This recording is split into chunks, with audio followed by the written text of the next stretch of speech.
నమస్కారం అండి అందరికీ.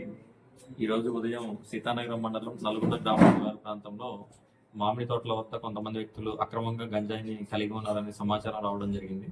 ఈ సమాచారం మేరకు సీతానగరం ఎస్ఐ గారు వారి సిబ్బంది వారి వద్దకు వెళ్ళి వారి దగ్గర నుంచి ఒక 2.5 కేజీల గంజాయిని స్వాధీనం చేసుకోవడం జరిగింది.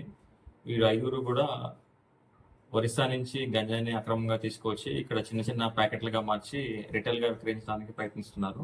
వారందరినీ ఇప్పుడు అదుపులోకి తీసుకోవడం జరిగింది. వాళ్ళ వివరాలు చింతల గంగరాజు, సన్ ఆఫ్ వీర్రాజు, నల్గొండ గ్రామం, సీతానగరం మండలం, బండారు అప్పన్న దొర, నల్గొండ గ్రామం, సీతానగరం మండలం, తాటిపాక గణేష్, తొర్రేడు గ్రామం, రాజానగరం, నేదురుమల్లి అఖిల్, మురమండ గ్రామం, కడియం మండలం, పోలిన సాయి సతీష్, బొబ్బర్లంక గ్రామం, సీతానగరం మండలం.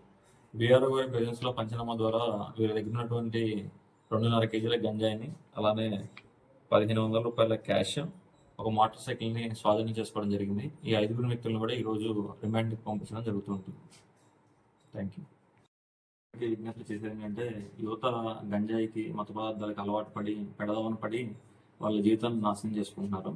సో ప్రజలందరికీ కూడా మీ చుట్టుపక్కల పరిసర ప్రాంతాలు ఎవరైనా గంజాయిని అక్రమంగా కలిగి ఉన్న, సేవిస్తున్నా, ట్రాన్స్పోర్ట్ చేస్తున్నట్టు మీకు ఏమైనా సమాచారం వచ్చినట్లయితే వెంటనే పోలీస్ సిబ్బందికి లేదా 1972కి కాల్ చేసి వివరాలు తెలియవలసిందిగా కోరుతున్నాం.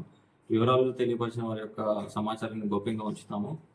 వారి వివరాలు బహిర్గతం చేయము. కాబట్టి పోలీసు వారికి సహకరించవలసిందిగా అందరికీ విజ్ఞప్తి చేస్తున్నాం.